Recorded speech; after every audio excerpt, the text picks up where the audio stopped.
quickly present the information about. So, well, welcome everyone to this special session with Graial. He's here presenting us a very interactive session. We will have a really interesting game and a very interesting discussion. My name is Jenny.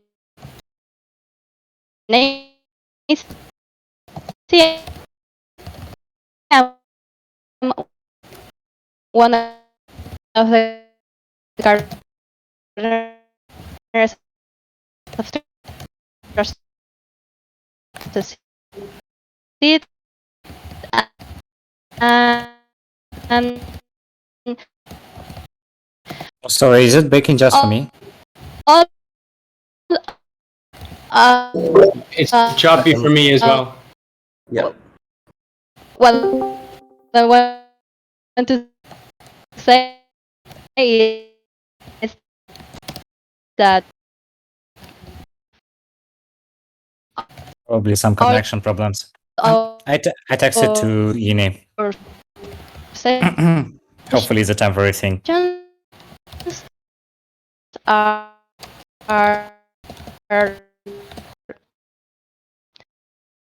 sponsored by recording and Oh, now it was a bit better. Yini, can you say something now? it is better now? Yeah. Now it unfreezed. Thanks God. Please continue. Oh, but we haven't heard almost anything when you started, like you gardener of Trusted Seed, but then everything else was broken.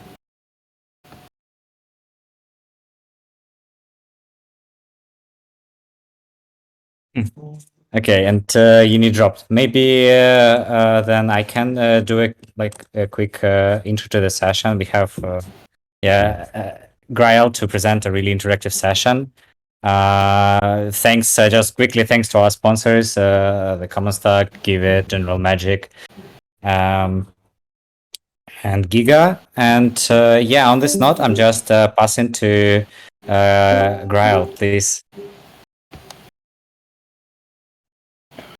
Okay, good evening, and thank you all for joining me. I'm just in the process of adding a.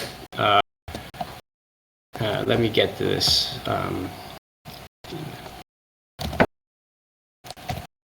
Apologies. I will stop what I'm doing and then get the screen sharing on.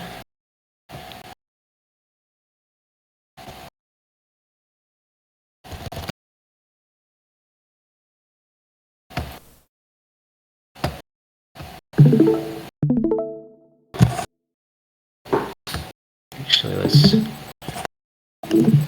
Okay, so I'll just start with a bit of an introduction. Thanks for joining, and welcome to the Trusted Seed Unconference. My name is Graial, calling in from the Philippines today, and this is about Ostrom's institutional analysis, and going to try and introduce a bit of game theory and out of the textbook that I'm working from, and we'll also get into this conversation started around like kind of financial reporting and just kind of general reporting. So I'm going to try and make the case about how they're related to each other. And so we'll try and we'll just see how it goes. Haven't tried doing an interactive session like this before, so I'm not entirely sure how it's going to turn out, but fingers crossed that the technology cooperates at least. And thanks for your joining. So I'm going to keep my video off just to have less issues with the connection. So I think that most people in Trusted Seed and Common Stack are going to be familiar with Ostrom, but just in case, I'll mention the Tragedy of the Commons is sort of the main thing that she is famous for not having written, but having sort of overturned or replaced. And the Tragedy of the Commons was written kind of in the 60s, and it basically makes the case that If you've got a wide open area that everybody is up to their own devices and there's no laws or rules, then everybody's going to try and maximize their own personal gain, with the outcome being that the natural systems collapse and nobody and basically everybody loses. And obviously that's terrible for everybody involved. And what they tried to claim as the answer to this tragedy is that you need to partition the land up into private property, and everybody has the right to do whatever they're going to do with their own private property, and that's the way that you solve the tragedy of the commons.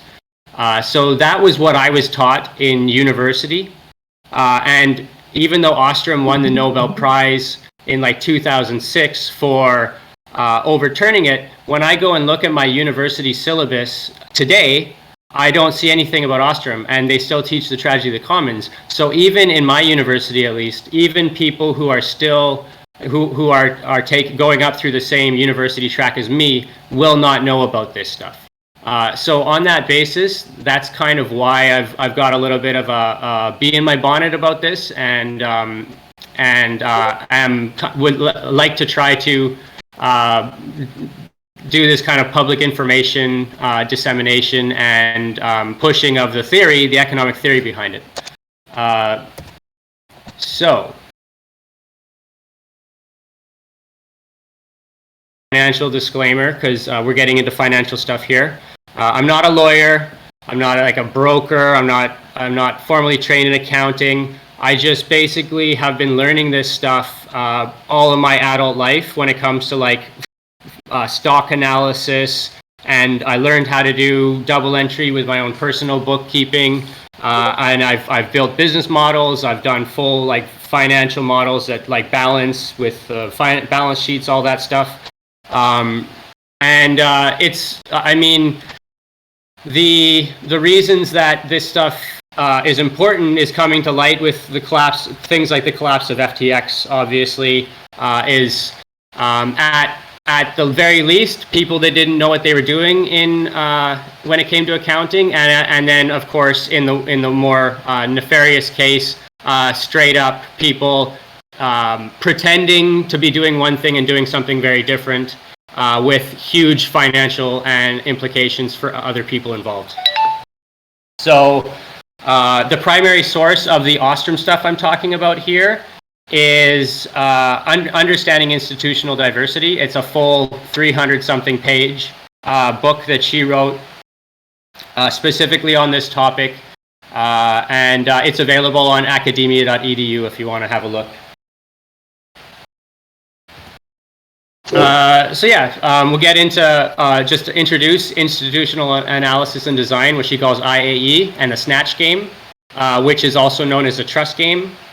A bit about security analysis, Ben Graham, the Great Depression in that historical context.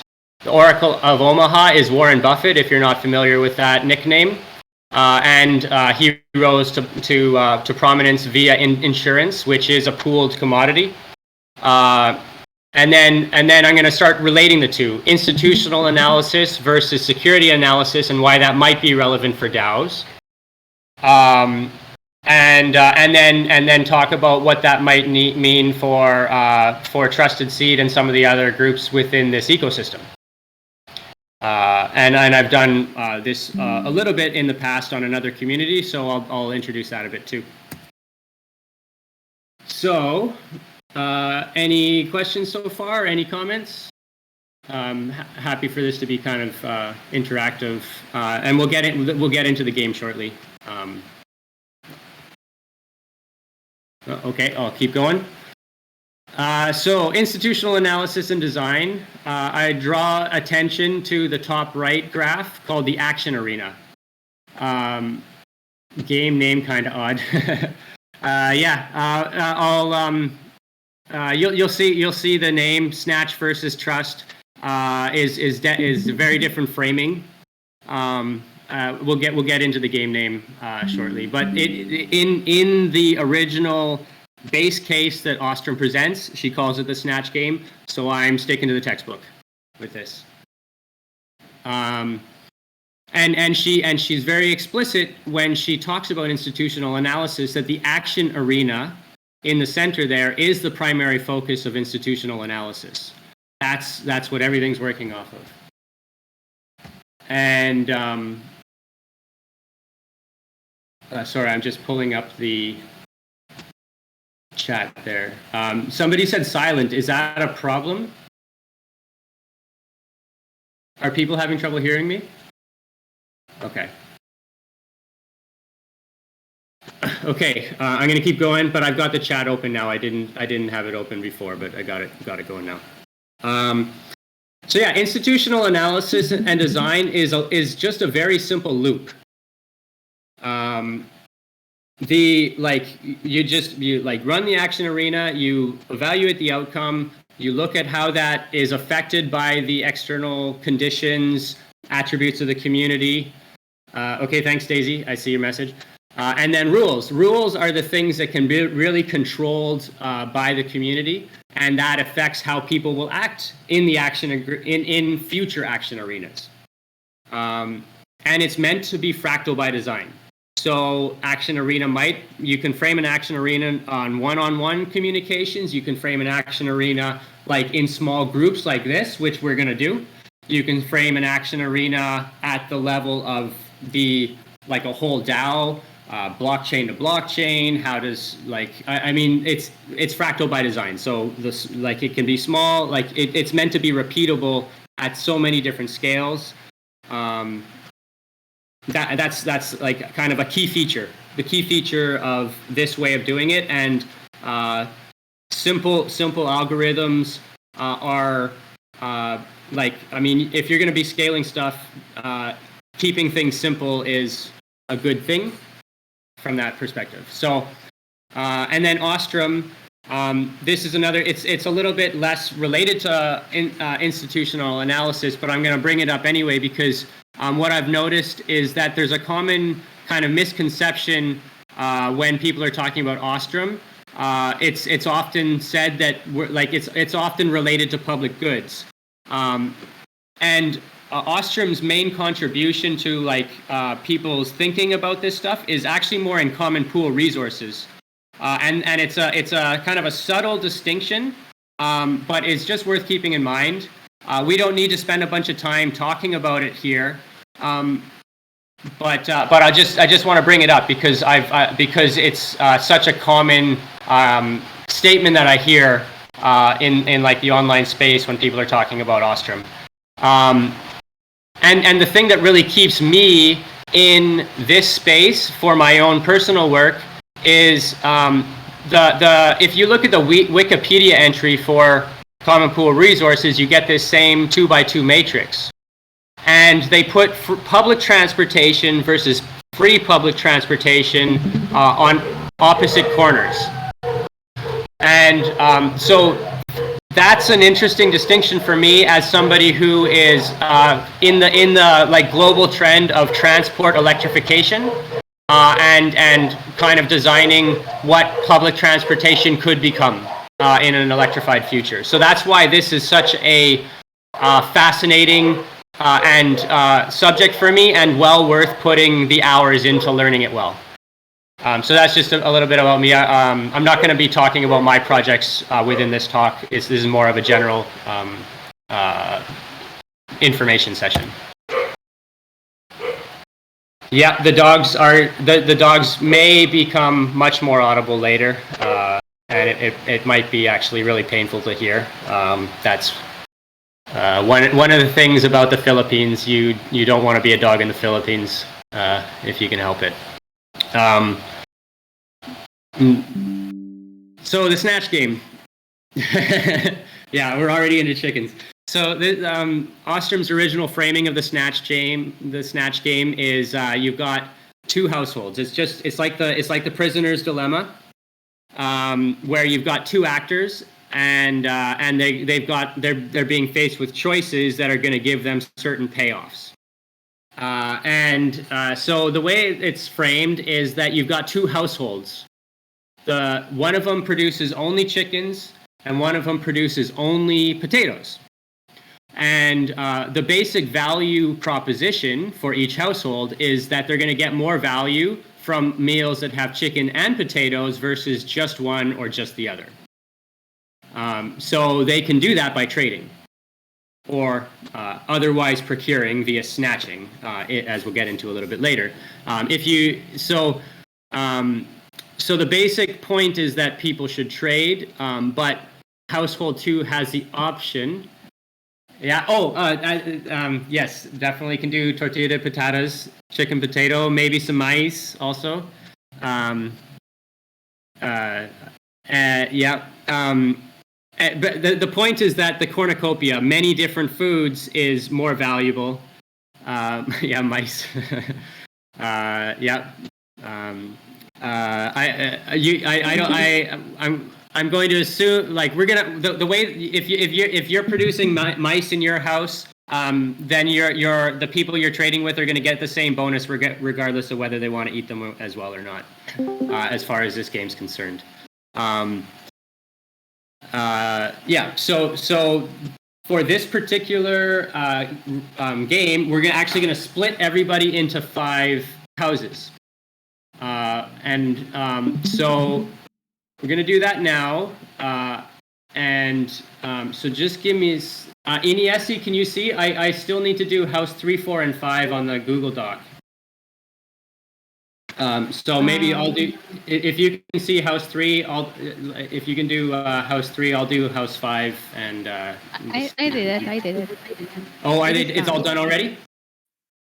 Yes. Okay, so hopefully everybody can see that they're in a house already. There should be a voice chat that says house 1, house 2. Depending on which house you're in, you should be able to see one of those, and it should have a color corresponding to what I'm showing here. And you should be able to chat amongst yourself within these chats. Could you guys please just check to confirm that you can see those chats and try and post a message? Adam, you're in house 1. Please look for a channel called house 1 that should have a little red circle beside it. You should be in it already. You should see it within the server.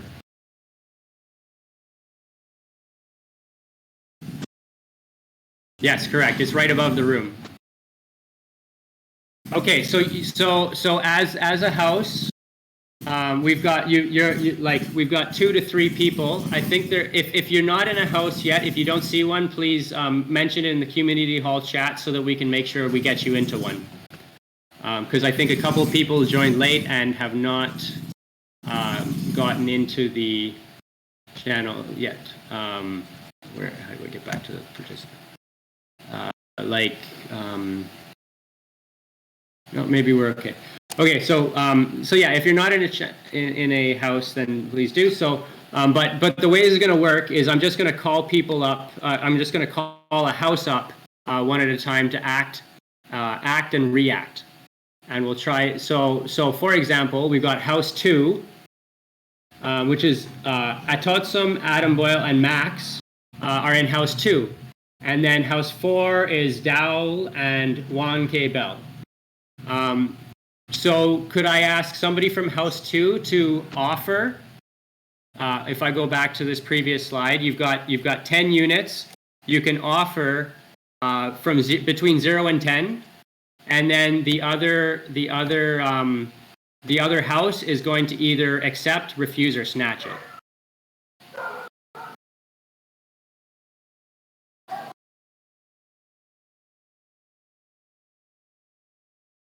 Would somebody from house 2 like to go first? Well, in Dowell's case, you might be offering 10 units of mice. The basic point is that we just treat them as generic tokens. But if you trade or snatch them, they become double in value. So that's the basic thing. So as house 4, you're going to either accept, refuse, or snatch whatever has been offered. But we need somebody from house 2 to offer a certain number of certain How number. should we signal? Via voice? Yeah, by voice works. Yes. Yes, Yeah, correct. Correct. We decided to try with 3. Okay, so House 2 offers 3, and so DAO or 1K Bell, House 4 may now accept, refuse, or snatch.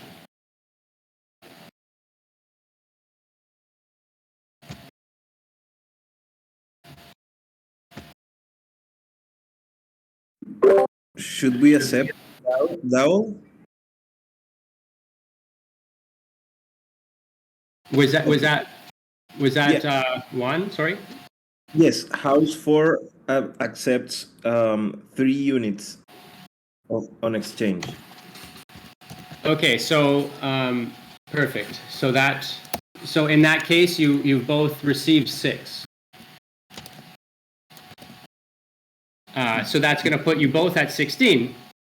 So now we're going to call up House 3 and House 1, and I'm going to try and get this so that it updates as I go. But I'm on Google Docs, so it might. Yeah. Okay, that worked. Okay, so yeah, somebody from House 3 to come up and offer a certain number.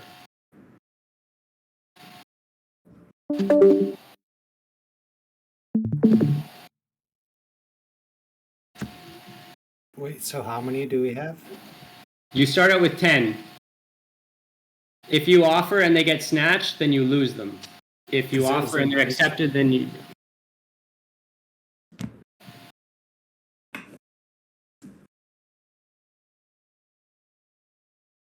So this is D. Dan and Telcoin Parker.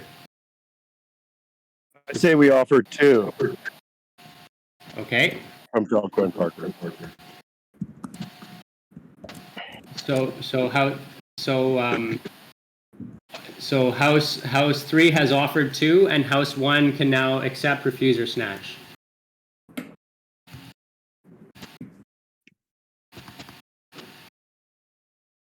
And House 1 is Ivian and Usama.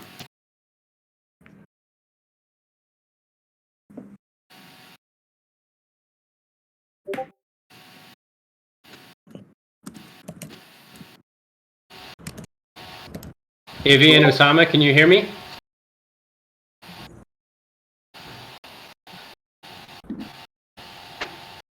Sama?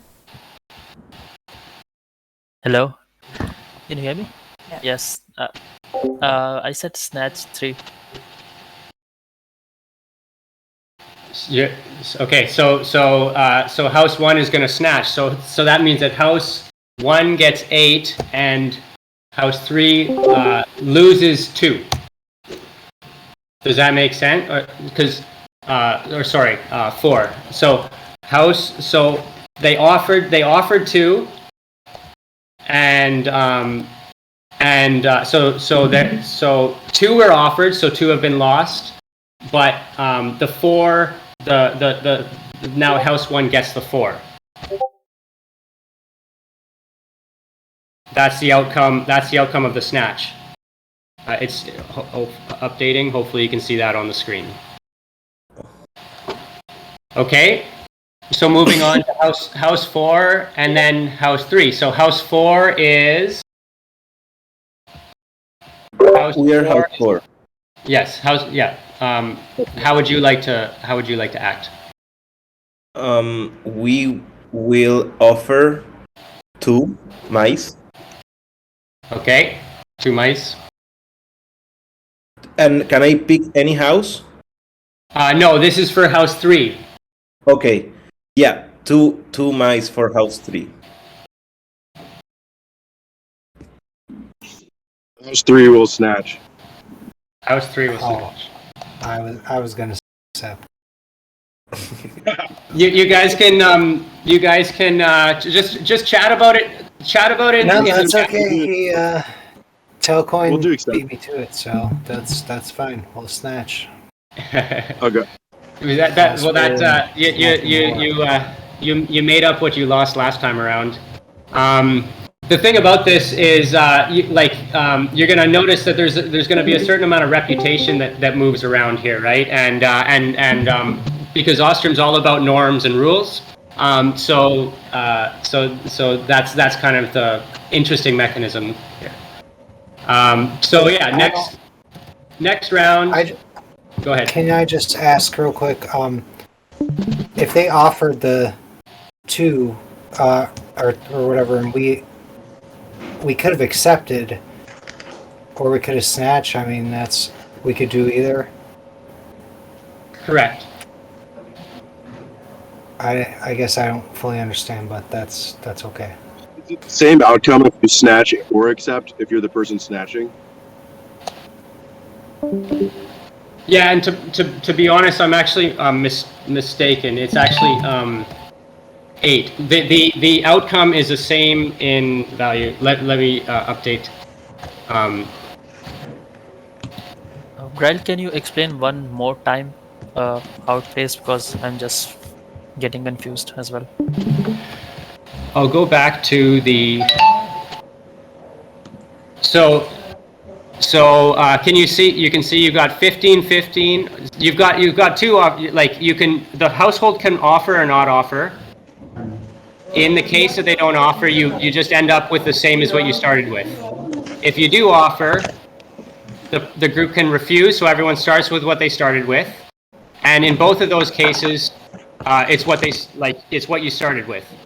In the case that there is a trade, what got traded has gone up in value. So it started out as 20 units, and it's now gone up to 30 in both the cases. But that 30 is fairly split in the exchange and is snatched in the case of snatch.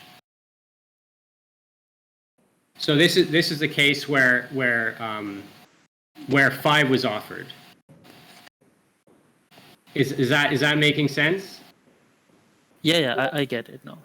Okay. And I see that when you snatch, you get double if you snatch it. So.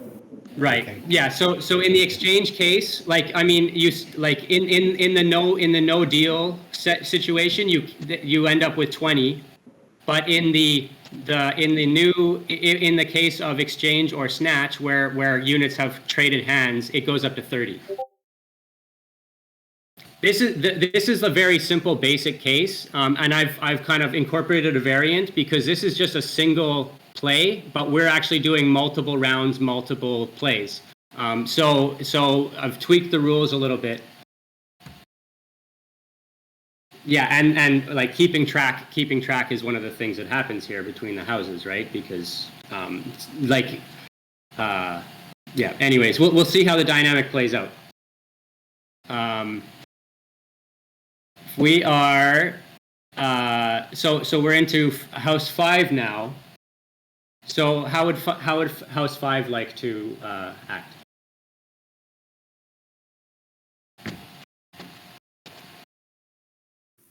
I don't know who else is in the house 5. Fred, Bomba, and Elias. Oh, all right. Elias, can you say something in the chat? Otherwise, I'll do it. Yeah, why don't you act? Why don't you act for now? There's going to be more rounds, and so at least we can keep it going. And Okay. I think I'll offer 3. Okay.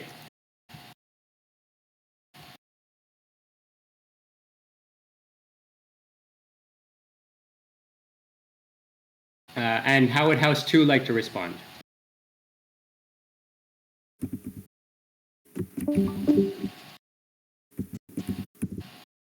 We'll accept the offer. Thanks, guys. Good trading. Okay, you. So that's 6 and 6. So, and now we're to house 1 and house 5.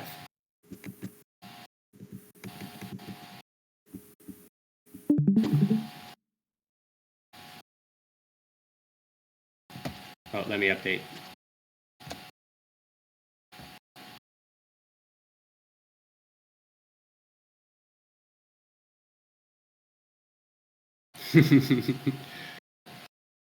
we've got somebody we got a bit of a mercenary player in the group here.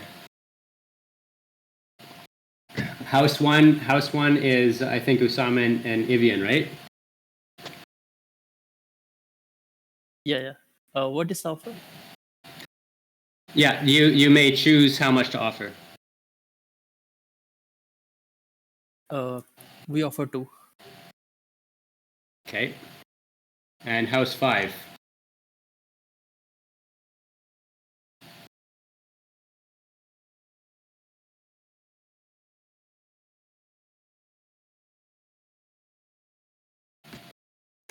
We accept. Okay, so that's going to be like that.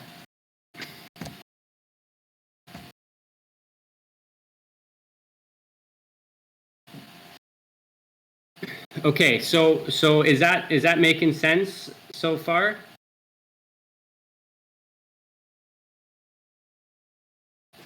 I feel like, yeah. Let's move on. I'm going to keep it with this kind of scoring. There's something weird about the numbers. Let me go back and but I'm going to keep going because like I said, this we'll just keep going. Sorry.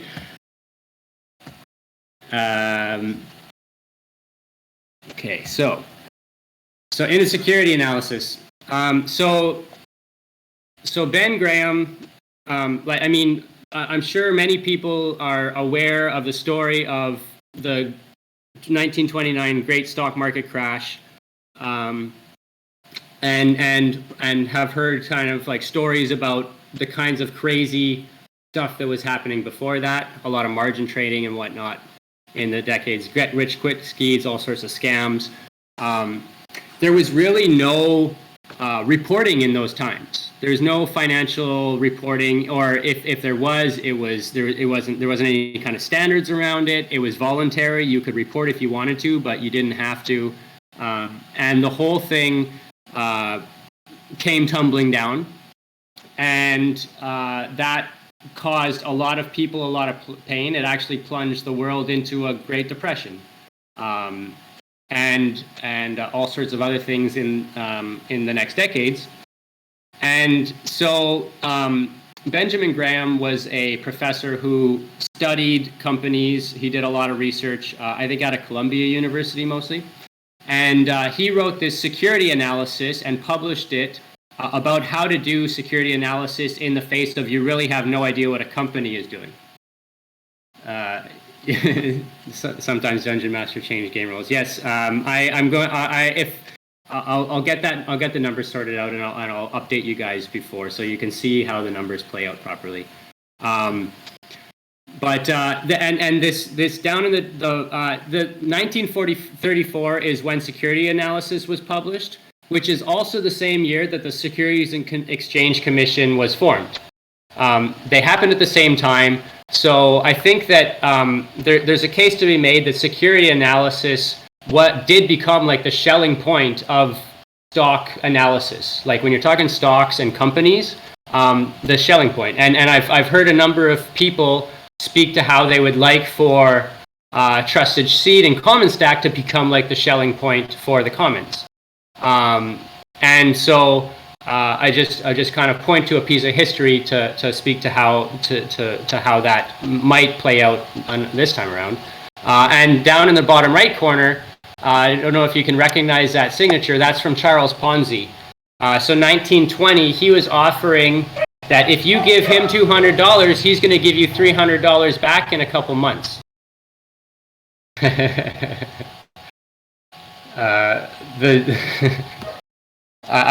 No comment about the dead mice. I'm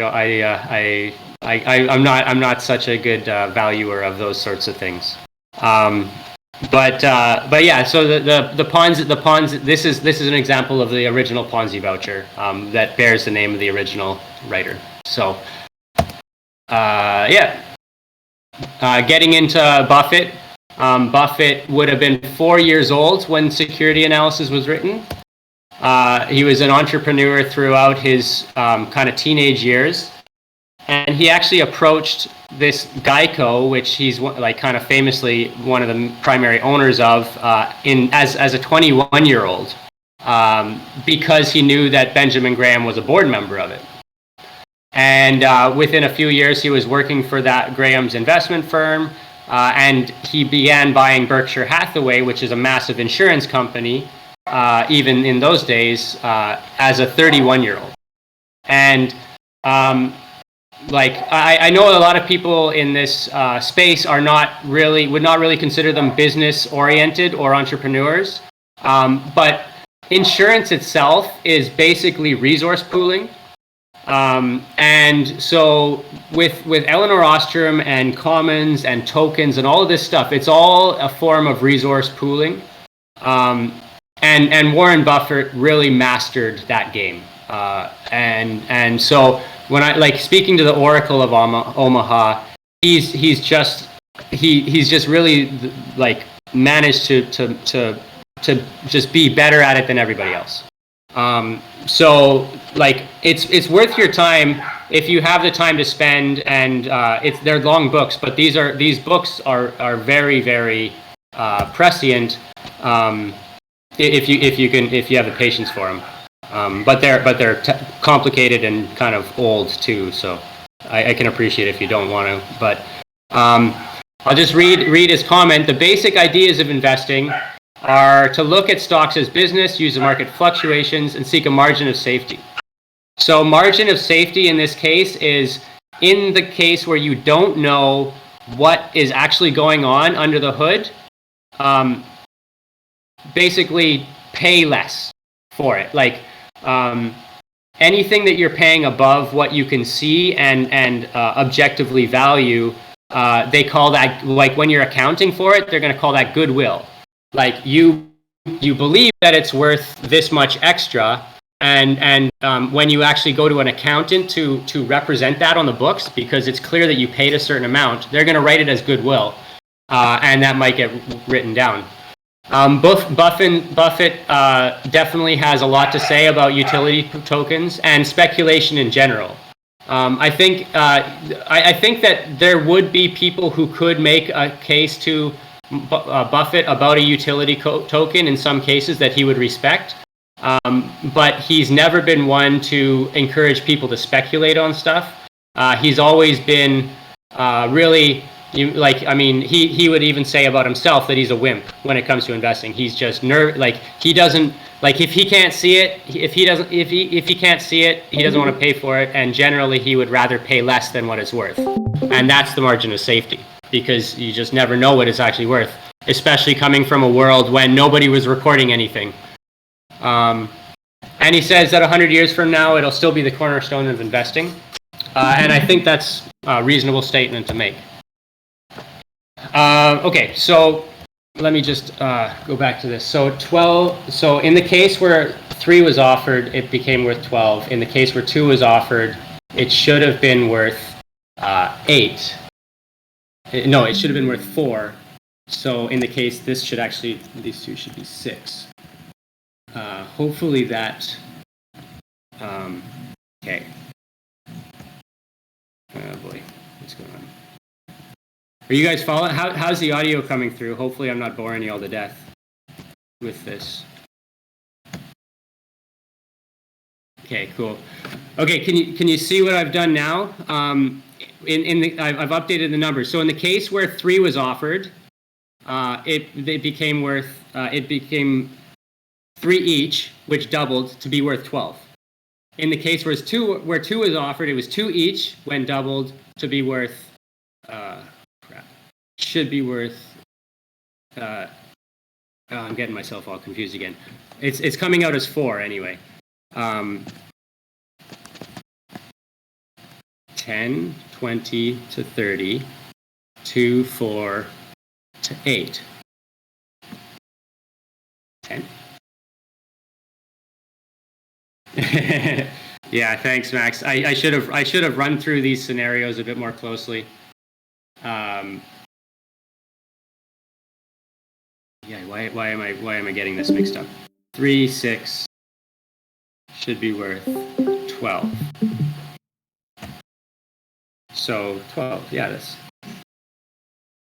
okay. Anyways, this is how we'll run the numbers for doing like so. If it's 2 and if it's 4 and 8, then it becomes 16. If you offer 4 and it goes through, then it's going to be worth 16 between the two of them. It's a contrived example, so apologies for the confusion. Real accounting, like Max says, this is the gold standard of real accounting. What we're doing right here. Can we try house 2 for round 2?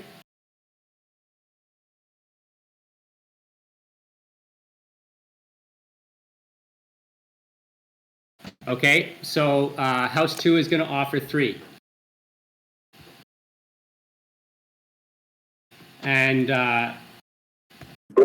so how does house 1 want to respond? Okay. Accept? Yeah, accept. Agree. House 3.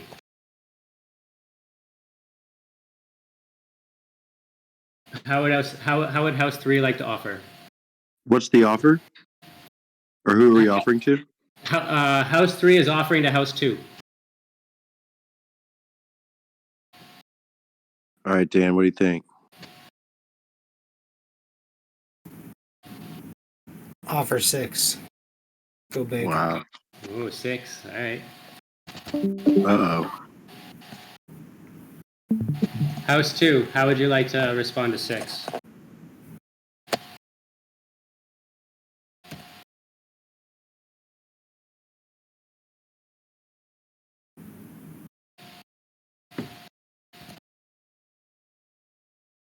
House 2 is Max and Adam. Are you guys chatting? I see plus. What does plus mean? We accept.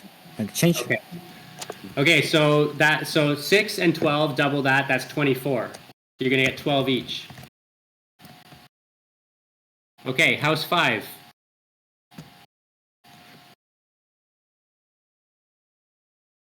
Well, I have no sign of life from the others of the sleeping, so for 3 again. Okay, you get to act as a lone wolf. I didn't hear the number. Could you repeat the number, please? Number was 3. 3. Okay, 3 on offer to house 3.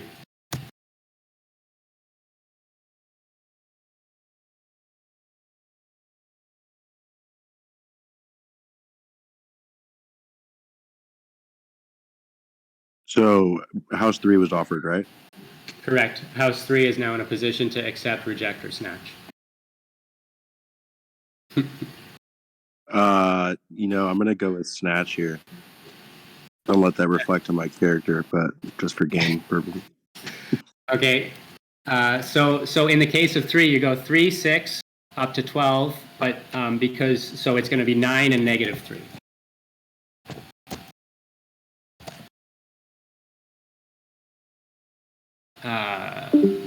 Okay, so house 1. House 1's up to make an offer.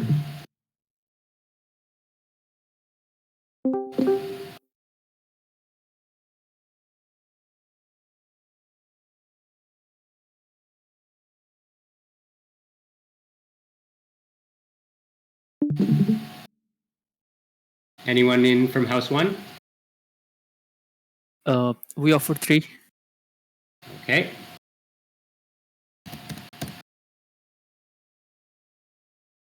And how about house 4? How would house 4 like to respond?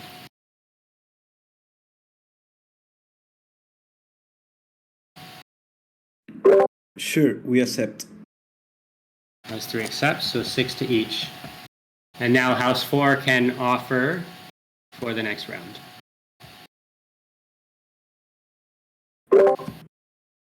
So, to whom? To house 5. House 5 will be the recipient. Okay. We haven't traded with them before, right? Let's see. I think no. So they are nice. They haven't snatched from anyone yet. So we will offer 5. Okay.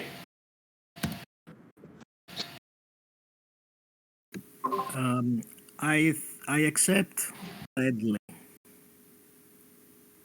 Okay, so that'll be 10 and 10. That's a nice. Ooh, sorry. Okay. So we finish round 2 with. You guys can see the screen, right? So you can see we're at house 1 is 32. House 2 is in the lead with 40. House 3 is second with 35. House 4 is fourth with 30, and House 5 is in the caboose with 27. Awesome. Fuad makes you laugh. What's Fuad?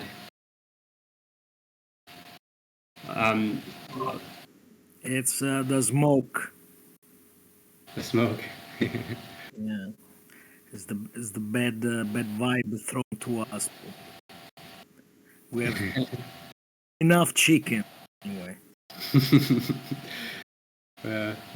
What they got the turducken, right? So what is it when you start stuffing mouse inside of a chicken? I wonder. I don't know. I don't. You don't need to answer that. Ask the chicken. I'll just mention, like, talking back to the fractal nature of this stuff. Ostrom talks about these different layers of rules that have impact on the, like, kind of cascading impacts. So constitutional, collective choice, operational, and then finally you end up with these state and environmental variables that the individuals within this institution will be interacting with and finding themselves in with the action arena. So.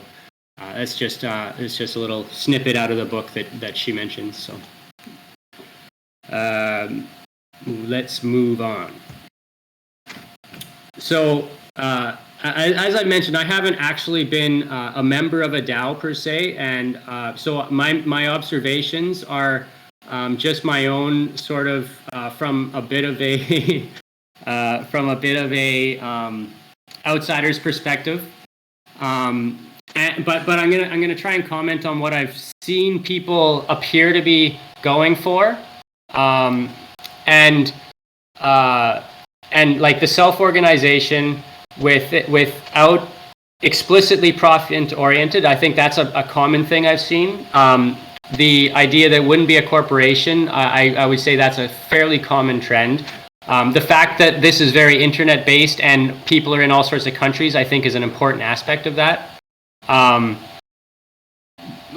But then, of course, there's things like Constitution Down that were very United States centric.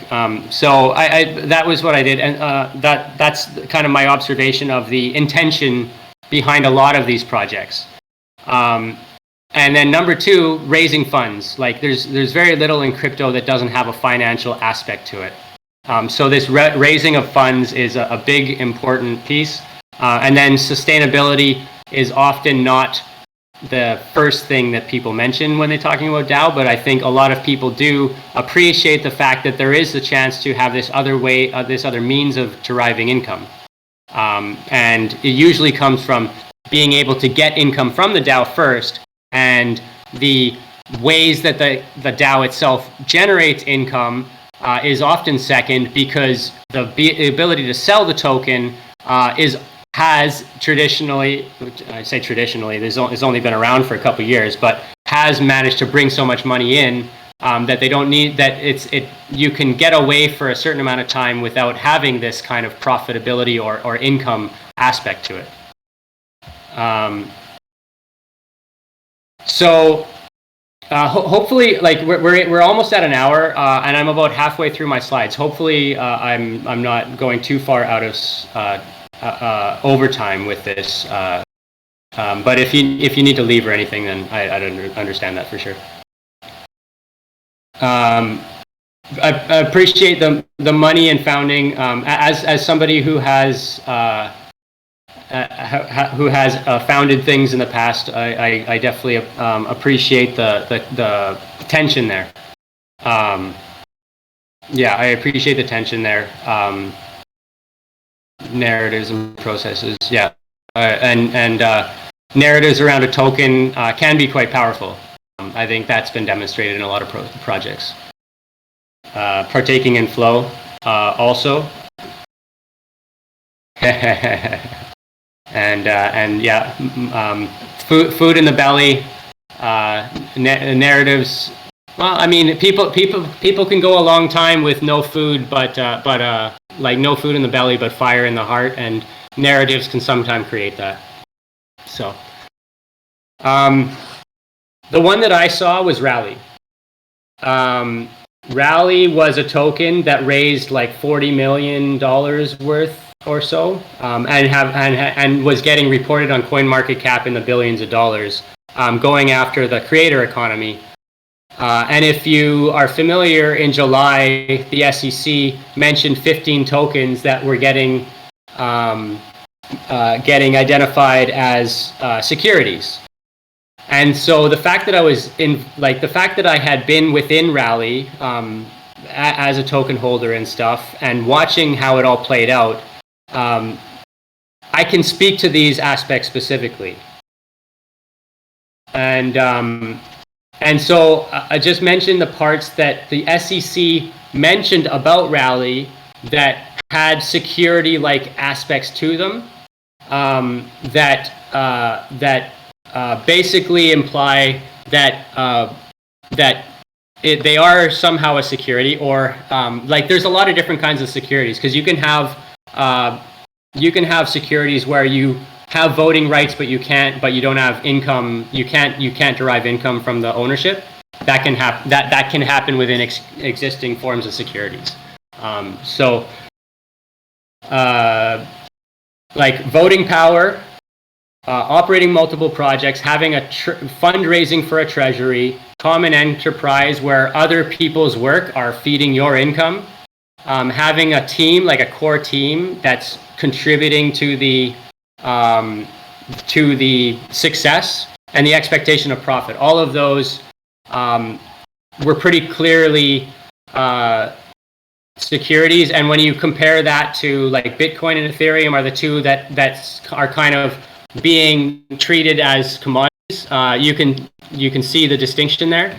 But I think that most of the time with DAOs, this is going to capture the intention of most of the people in some way. I don't know if I'd welcome if anybody would want to dispute any of these items. I'd welcome that. But I think that generally speaking, DAOs, whether they end up being multinational or there's so many different ways it could happen, but a lot of these features are going to be there. SEC, enemy of the people. That's something that I mean, there's been a lot of times when SEC has not done a good job, but they're being founded in response to the stock market crash and all of the stuff that happened during the 20s. I think is, I mean, from my perspective, it's real and was appropriate.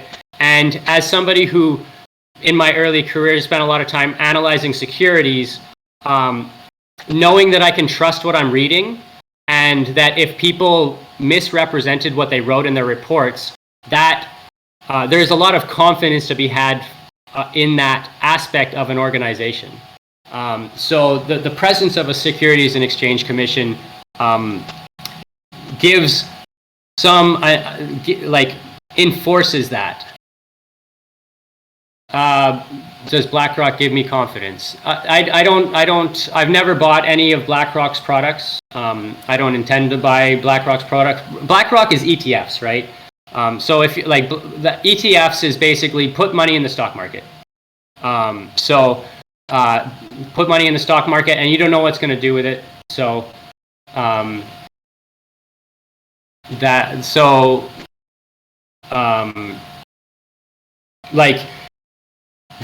when you're doing securities analysis, you're actually going in and evaluating a company for what it is. You're actually like kind of looking at a company and trying to understand what it does, how it creates value, and making a decision based on that.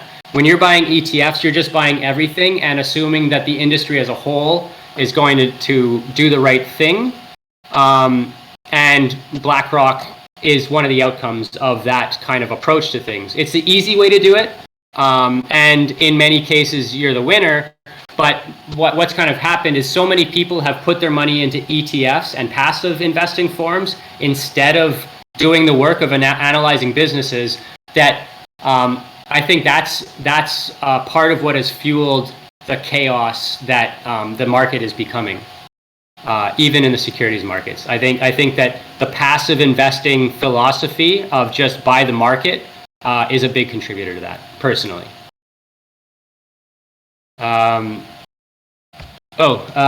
Institutional analysis. So like my basic suggestion is that institutional analysis could provide us with a way of doing DAOs, a way of reporting DAOs that harnesses that fractal nature, that actually, when you start doing the reporting, is something different from just a software and a bunch of people in a DAO in a corporate wrapper. Like, you're always going to be able to do a DAO and put it in a corporate wrapper and have that as your kind of like basic legal structure, I think. I mean, when you start getting into different jurisdictions and stuff, you'll have complications around that. But for a huge amount of projects out there, if you just do a corporation, you're going to get a lot of that legal protection. Now, I'm not a lawyer again, so details, legal details are legal details, and you got to actually have a lawyer look at your specific situation for your specific project. But that's kind of the impression and opinion that I've formed around this. If you're actually going to try and make the case that you need something other than a corporation, or if even a not-for-profit is generally treated by the government as still a corporation, it's just got different tax treatment.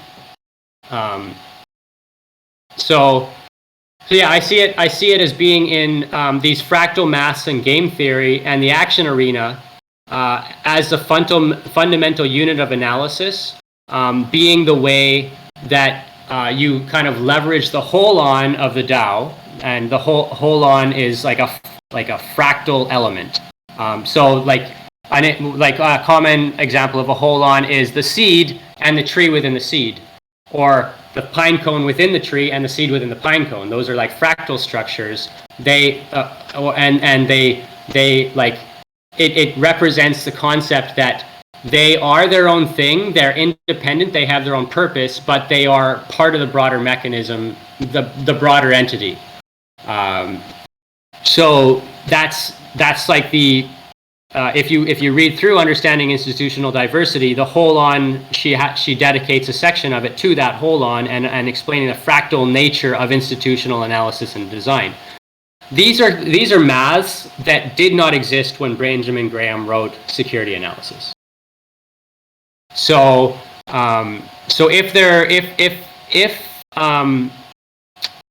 is reporting and financial, if DAOs are going to have a reporting and financial nature that really gives credence to the idea that they deserve their own corporate structure, then this is where I think it would sit.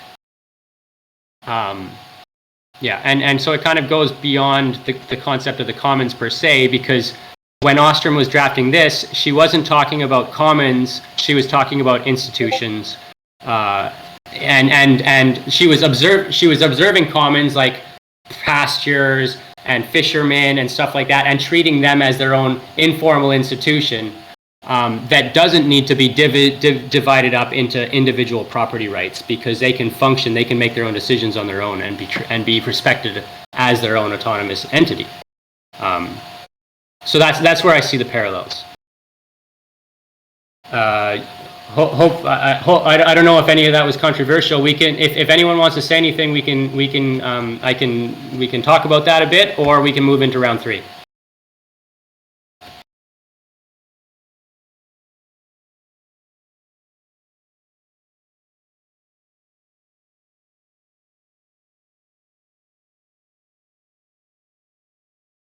Next meeting. Okay. Yeah, we're already past an hour. How's everybody else doing? I see we've lost a few people.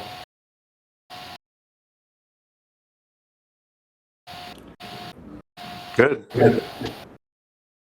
Okay. Thanks for the participation, Dowell, and see you around. Take care. Okay, so round 3. We're gonna start with house 1.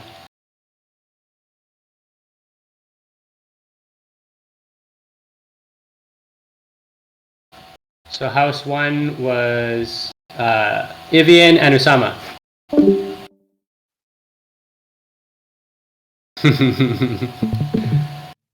Yeah, we got some team on team table talk.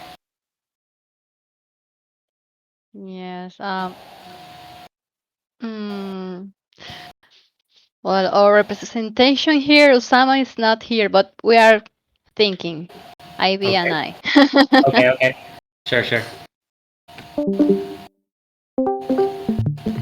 Daisy, do you want to join a team? Or are you in a team?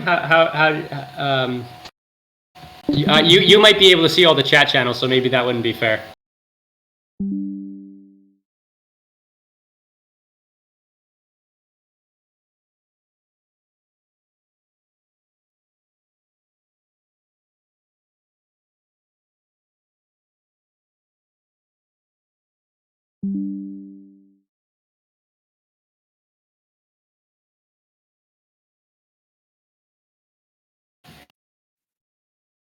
Sorry, my internet connection was not good.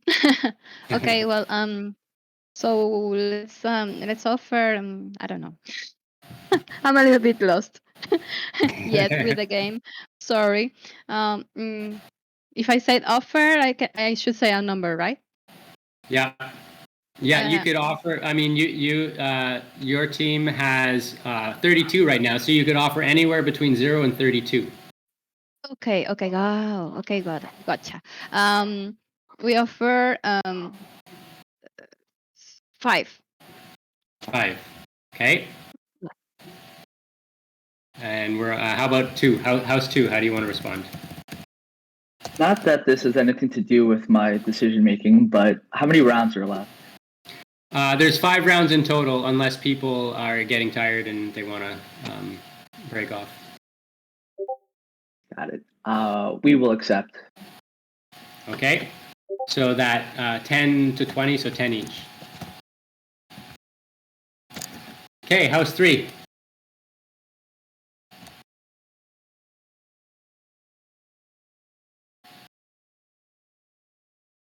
Dan and Telcoin.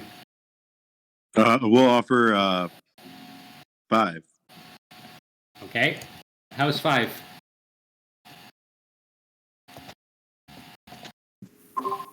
We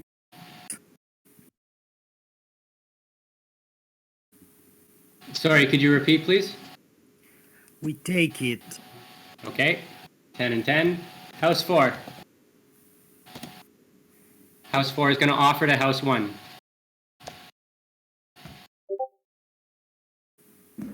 Okay. We'll offer 10. Okay. House 4 is going to offer 10 to House 1. What we accept. Accept. Okay, so that's going to be 20-20.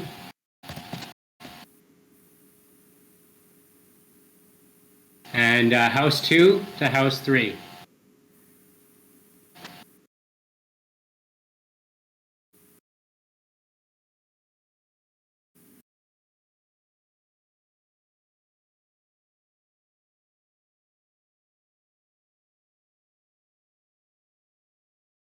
Does House 2 have an offer? 20. We offer 20. 20, okay. Stakes going up. How would House 3 like to respond? Dan, look at your messages. Tell me what you think.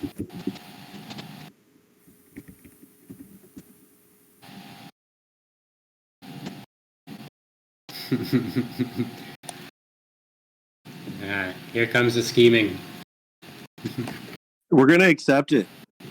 Okay. I proposed snatch. I want to make that clear, but 20 is a lot. It's very generous offer.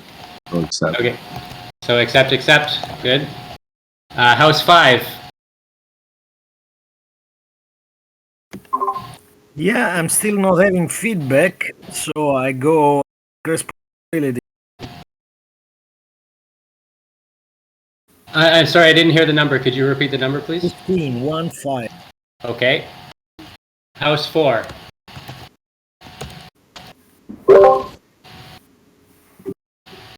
Okay, we accept. Okay, so that's 30-30. Okay, bets are going up. So, House 2 in the lead with 90, House 3 followed with 85, then House 4 with 80, House 5 67, House 1 62. Okay. So this gets us into the presentations. Max, are you good to show your screen? Yeah, of course. Okay, so I'm gonna stop streaming now.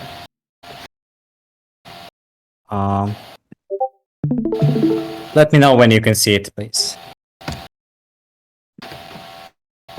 I can see.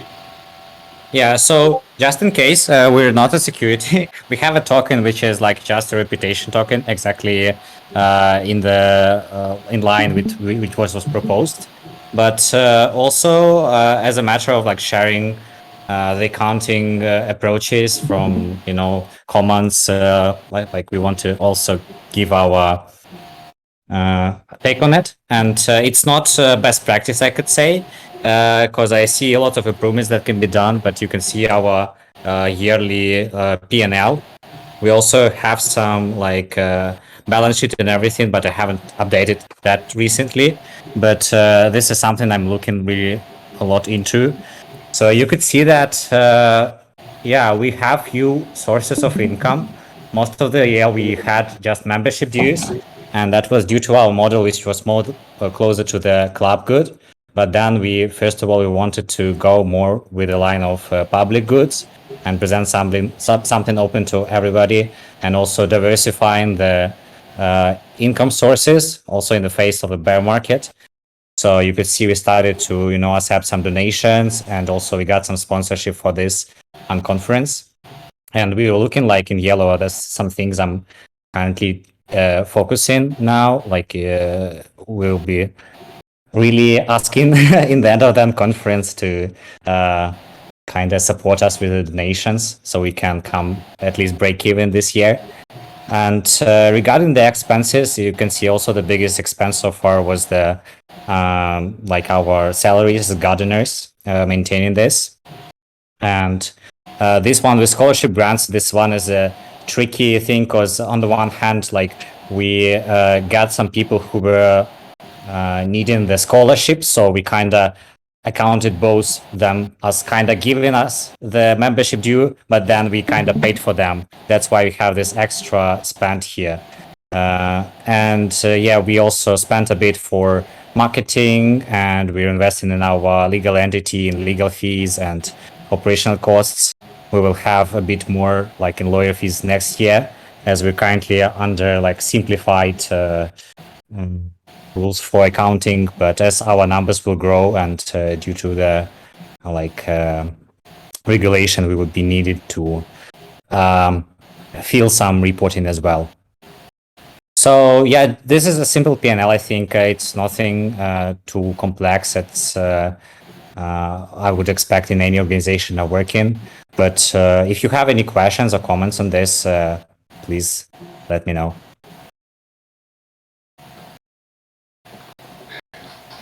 Yeah, well, I mean, I guess I mean, throughout the year, overall, it hasn't been the membership fees were only enough to cover the expenses, I guess, for the first 4 months of the year, it looks like. And so I mean, I guess what it implies, because we can't see where that shortfall is coming from. It would probably imply that there's a certain amount of like wealthy individuals that are kind of providing the funds that make up for that shortfall. Is that a reasonable guess? Yeah, of course, and it's no secret that like Grief and like Give It Galaxy are our sister organization, and they help us, maintain this. So your guess was right. Right. Yeah. I mean, it's an interesting situation because like like I was looking at the website previously, and the idea is that or at least one of the claims. There's a few different statements that are made on the website about how it's providing people who could be like trusted regen individuals for starting communities, as opposed to people who would be chasing yield. That's like one of the statements that's made on the website. And I guess it's around foundational, like kind of like being foundational to other people's communities and projects going forward. So it's almost like making a claim that the members and the activities that are being undertaken in the membership of this organization are kind of building up the individuals and making them valuable to other communities somehow, which I mean, I guess we'll have to see. We'll have to see how things play out and how the whole DAO system evolves. I don't. So how is this going to, like? I mean, is this the first time that you kind of prepared this? Like, or was this spreadsheet already here before this session? No, basically, this is like, again, we recently were part of the common stack, and that we like our some of our numbers were in their spreadsheets. But since this year, we have a separate like P&L, and basically this is the first year we do our like internal accounting. Okay. But it existed, yeah, and we always review it. We have monthly board meetings, to discuss the situation, and you can see also, for example, the salary fund was decreasing in the response to this under financed situation. So yeah, we work with it quite often. Cool. I wonder. I'm just trying to relate this to or like a fractal nature, where you've got, I guess, because the two major line items that are happening here right now is you've got members coming in having paid dues, and you've got members coming via scholarships. And so if that's your kind of basic fractal element, is that these two sides, then I wonder if that's sort of the maybe that's the starting point. I don't know what that means in implementation right now. I wouldn't want to try and make prescriptions, but maybe that's how an Ostrom-based analysis might approach it.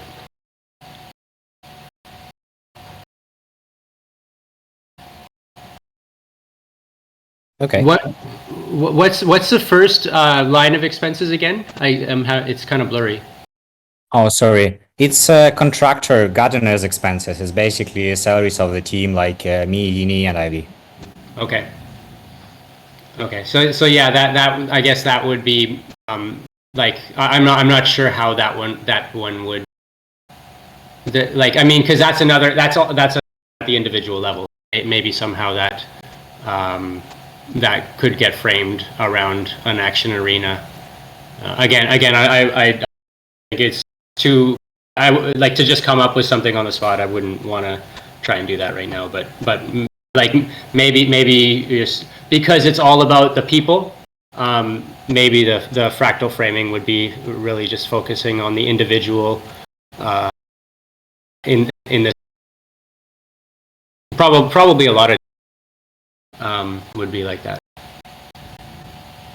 And just to mention, this is we're almost at the end of the year, And it was a bit suboptimal to change the accounting approaches in the mid-year. But now we have a perfect opportunity to we will have more strategic discussions this month. So we plan to structure some specific goals of our organization and then break down the costs in connection to these goals rather than just categories of spend. So, and then we can also incorporate some ideas from the Ostrom's analysis as well. Again, this is not ideal. I agree, and we'll learn and adapt to make it more to the best practices.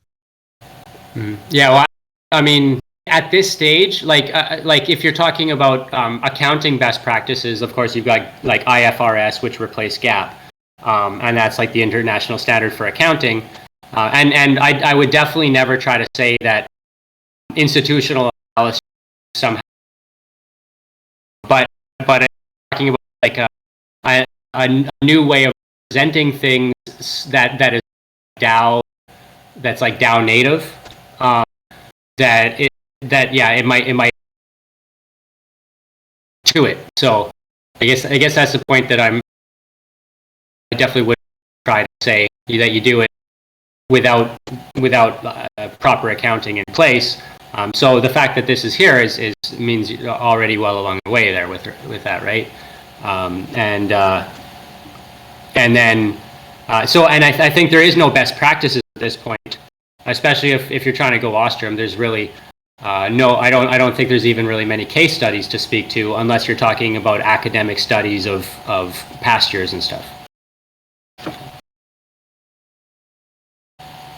Okay, well, that's. I think we could probably move on unless anybody else has anything to say or question or anything.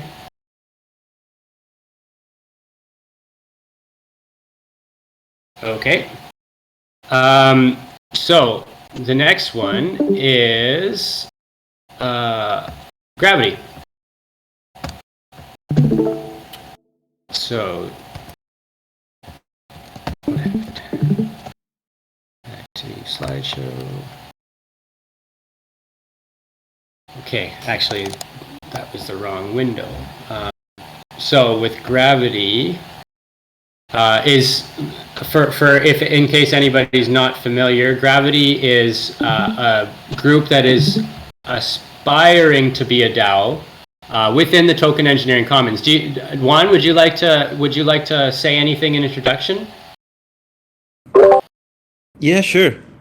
As you said, we started in the cultural build of the Token Engineering Commons, trying to have the application of Ostrom's principles and meeting some of the ones that talk about easy to access and low cost conflict management, and for monitors being part or accountable to the appropriators of the resource.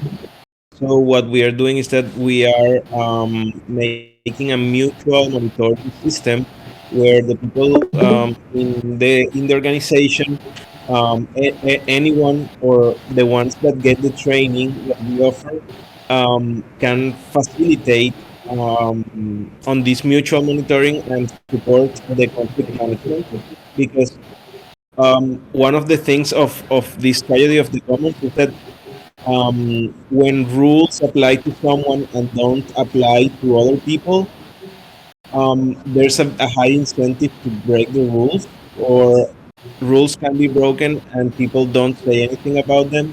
But when there's this mutual monitoring in place, the system can correct the things that affect it, and somehow the rules apply to everyone. So that's like what we try to do in the organizational sense, but in the more practical sense, we help people to manage the conflicts that they may have on their Web3 participation.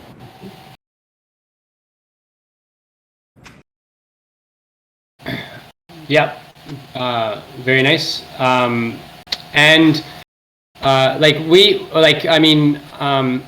I haven't spent a lot of time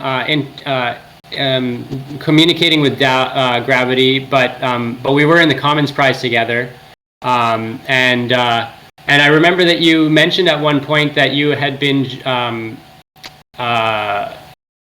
that you had kind of like was it Aragon that you were kind of like offering some services to at one point, or a group like that? Like I remember that you had kind of gone to, and some other DAOs you had kind of got some kind of engagement agreement or some sort of engagement arrangement with going with them. Yes. Yeah. Okay. And how has that been going? Like, it's not easy because DAO to DAO relationships are like still in development. Aragon is a really huge community and we are a very small project. So covering such a huge community is really hard. And there was so many learnings from that because we also maybe had to work better on expectations from both sides. And it's not easy, the fact of like managing conflict. Sometimes people can think that we can like guarantee something, or that the conflicts won't like scale, but our management like margin is not that high because we don't decide the outcome, but we encourage and we support the parties to like be responsible for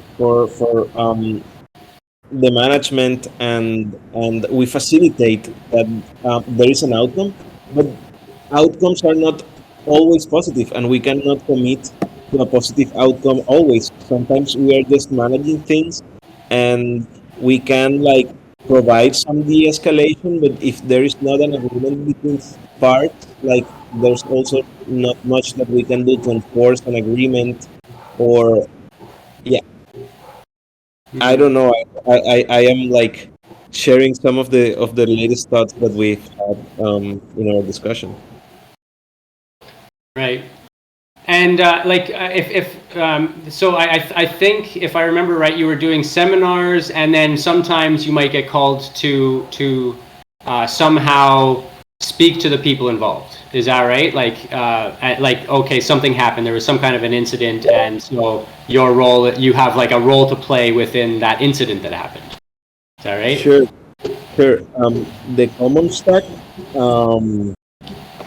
can also at any point request support on any conflict that anyone is having in the community. I will paste the form that anyone can just fill, and that will be received by a group of people that will try to approach and offer a first response and support on that matter. So how many of those did you end up doing within the DAOs that were involved? 30. We have managed 30 cases until this point. Okay. And then so is that something so you're on some kind of an engagement with them, and are you expecting that to get extended further, how does it work? Is it kind of like a free services for now until for a certain amount of time, or would you go from there? No, we had an agreement this year that involved certain educational activities. We also made some presentations around what we are talking about and normalization of conflict management. But then we just like focused on the case management, and our agreement ended until November. So from December on, we no longer have an agreement with Aragon, but also Aragon has changed a lot, because before we had an agreement with ESD, an executive group DAO, but now the way to make agreements with the DAO has changed, and it's more like in a conviction voting way.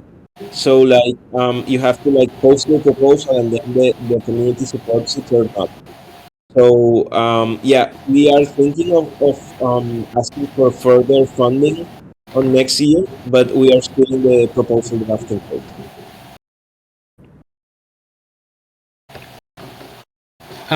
So if you were to go with that, you would be requesting funding in what sense? Because it seems like you're providing a service. How would you frame the funding? Would you frame it in terms of a service, or would you frame it differently? In terms of a service, Mm-hmm. but we are also so what we will do in exchange is that we will allow that community to receive our services in terms of conflict management, but we are also thinking on launching a token, so the communities that supports us will also receive governance on our future economy. Right. Okay. And so at the end of the year, your contract is up, and at that point, you're gonna be framing a new contract. At which point, Aragon is also gonna be a little bit different and going in a bit of a different direction from the original, and so you're gonna kind of have to take that as it comes, and frame it along those lines. Yes, we are also in a same stage with the TC where the funds of our first proposal are getting to an end, and we are on our second proposal on the gardens. So it's it's been interesting how to try to grow a DAO from a working group inside a DAO. Yeah. Yeah, in some ways it almost sounds like an HR function. Like if this were a traditional business, then when stuff like what you're talking about was happening, it would probably get handled by an HR department. So it's like, I mean, people like carrying on and doing and executing on their roles as expected and productively and efficiently and without conflict and stuff is a healthy DAO or a healthy company, but it's kind of like a peripheral support role within the organization that you guys are filling, which can make it a little bit I mean, the job of selling that to people can be tricky sometimes. Yes, and on this human level of service that we are offering in technical organizations of DAOs, sometimes people can undervalue the value of conflict management, or also tend to think that conflict management can be an exact science as engineering can be. And conflict management, as it's a human science, is something that is not exact, and that sometimes you cannot for example, and this is something that I learned and I have been thinking a lot lately. The hardest thing is the implementation of an agreement. There's people that has reached agreements within our mediations, and then the agreements don't end up being fulfilled. So sometimes people can think okay, that was not a good mediation by gravity, but at the same time, how can we help on having the things that people say to be done? And even in Colombia, we had a peace agreement I don't know, 6 or 8 years ago, and we are still in its implementation. So it's yeah, the implementation of an agreement is something that may be even longer than the actual mediation or the conflict. Yeah. Yeah. I mean, some conflicts go on for generations. and they probably wouldn't pay a dime to have somebody come in and help.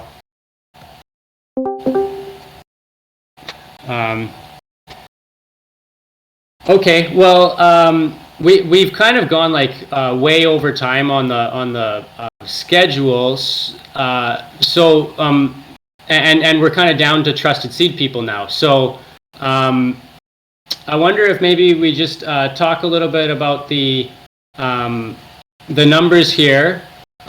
Specifically, what I'll mention is just where was the part about the categories?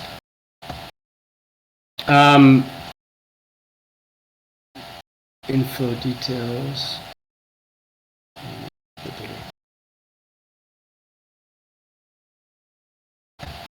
Here we go. There's a just from an accounting perspective, what you've called categories here is sort of the starting of your chart of accounts. And so like it's a very simple situation while you've got like funding coming in and expenses going out. But as you start to have revenue for services, you're going to want to split that out from like common pool funding and treat those a little bit differently and represent them differently. That's just something that you can look ahead to. And if you're paying people by tokens, you should be keeping track of that sort of in one way, treated as an expense. If it's like ongoing operations, somebody did some work and they got tokens because of it, then that is like an operational expense, and should be, which I'm sure that's what's happening because you've got these numbers here. But other than that, I think that a similar case would be made that the human is the person, the people doing the work, are the basic unit, but then on the other side of it, a single person from Gravity might get called in to do a conflict that involves like just between two people. It might be within a lot of people. It might be a complex situation. So your engagement might be quite different from time to time, from incident to incident. My feeling is if you've got people who are trained to do this stuff and kind of like sitting on call, they might consider like it might be an easier case to make that they actually, if you're going to be charging them for it, that they pay per incident somehow, rather than a situation where one of the Gravity people is becoming like a dedicated member of the DAO, who's getting on, like who's kind of getting paid ongoing. I don't know. But also that could incentivize like bad behavior, because then as we would like need more conflicts, we wouldn't go with one of the things that we want, and it's even to prevent conflict. So it's like instead of like us benefiting from conflict, we try to offer this other approach of like not being the conflict management our basic source of, or our best source of income, because what we try to offer is also a full package where we include prevention and awareness and competence, so that people can manage certain situations before they even scale or need support from other one. Mm-hmm. Yeah, well, it's and like big DAOs like Aragon, it might be easier to make that case than others. I guess it depends on the relationship. You know the people involved much better than I do and where they're at with it. So I definitely won't try to debate. I'm just thinking that in cases where you're talking to DAOs that aren't already doing this or being dedicated about it, they may not be. It may be a very big undertaking for them to go for the full package that you're suggesting, and yeah, I guess that's where my thinking of was with that comment. But of course, if you guys got your process and you know how to get results, and you know the results that you can deliver with a certain program, and you're able to demonstrate that to people, and people are saying, yeah, these results are great, and they want more of it, then you'll be you'll be well on your way, and you won't have to find ways to make it easier for new people to get involved, because you'll be getting lots of people talking about how happy they are with your offerings. So I'm not familiar with the space, so it's hard for me to imagine. And I guess kind of getting a bit off course from the reporting anyway. So yeah, hopefully some of that was useful. I don't know. And we're way over time now, so. Should we? What do you guys think? Should we try and finish off the round? I think Will wasn't able to come out tonight anyway, so I think that we can skip his round. So then we would have 2 rounds left. Do we actually have one person from each of the houses still? Or I guess we got Daisy from 5, Iniesi and Evian are both from 1. My feeling is we should just leave the game here. Does that work? Does that work for y'all? You got a couple thumbs up. A couple more. Cool. So we'll finish it at round 2, and so I'll just go back to the slides quickly to wrap it up, and then we can be on our way.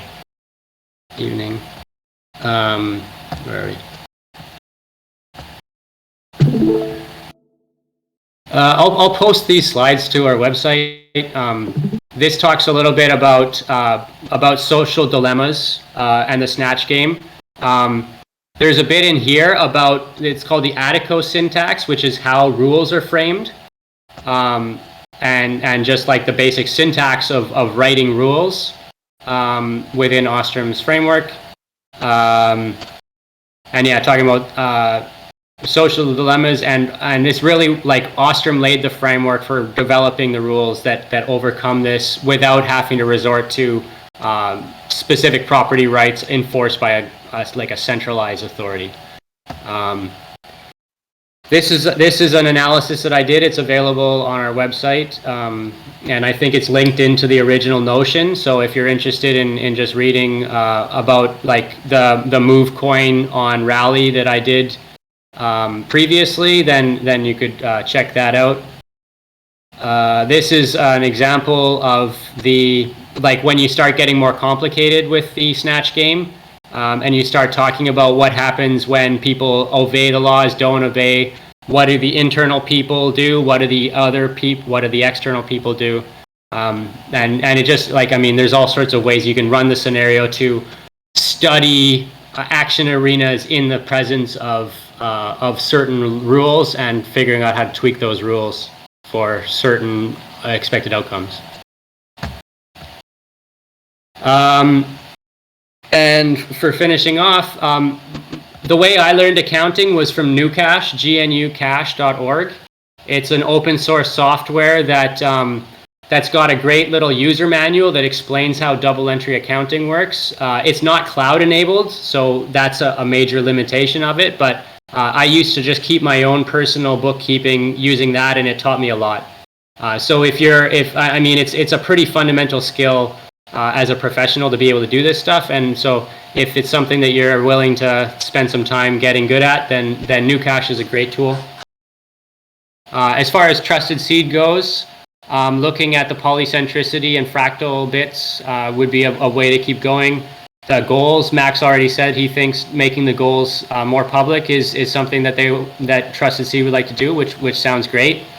And then some kind of resources to monitor and report against those goals, the outcomes, the action, and then the action arenas.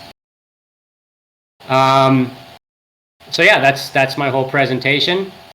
And while I was planning this out with Daisy, I made my first AI generative art called The Zealot with the Chicken and Potatoes.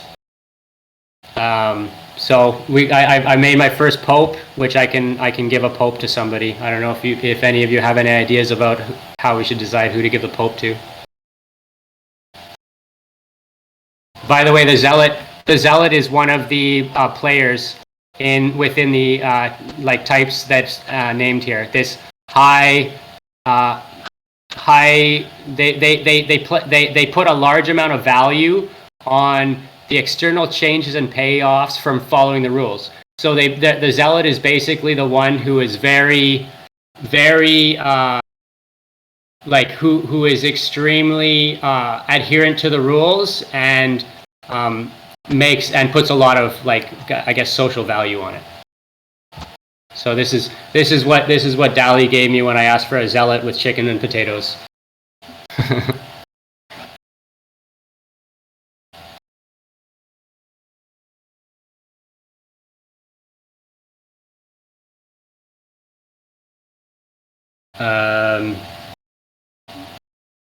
Yeah, I think that's everything. Anybody? Oh, let's see what the chat says.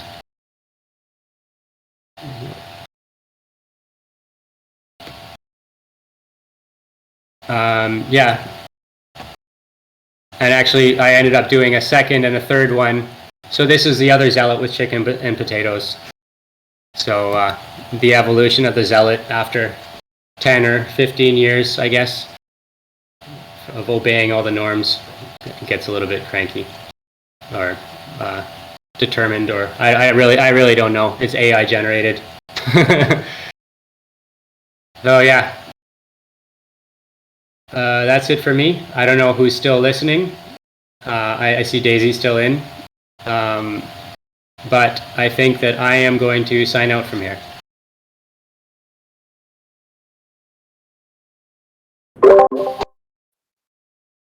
Thank you so much, Graial, for this session. So much fun and interesting. Thank you for sharing and for being part of the conference. And all of you for joining. Yeah, thanks for staying late. Thanks as well, Dan. Hopefully